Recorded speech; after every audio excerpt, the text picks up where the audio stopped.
तर हा जो रस्ता आयोजित केलेला आहे नागपूरपासून गोव्यापर्यंत, त्या रस्त्यासाठी किती कोटी रुपये खर्च करणं हे सगळ्यांना माहिती आहे. पण कुणाच्या हट्टासाठी हे तुम्ही रस्ता करताय? बरं, आता तिथं गोव्याला जायला रस्ते आहेत ना, तर अनेक पर्याय रस्ते आहेत.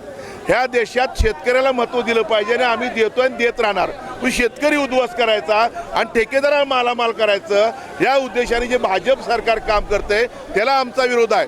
विकास झाला पाहिजे, नक्की झाला पाहिजे, दळणवळण झालं पाहिजे, उद्योगधंदे आले पाहिजेत, परंतु हा टच शेतकरी उद्ध्वस्त करून ठेकेदाराला मोठं करायचं काम पाप करणं असेल तर त्याला आमचा विरोध आहे.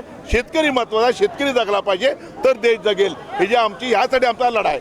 आता वास्तविक महायुतीचे नेते जाऊन भेटतायत, निवेदन देत आहेत, हा दुट्टपी त्यांना करता कामा नाही.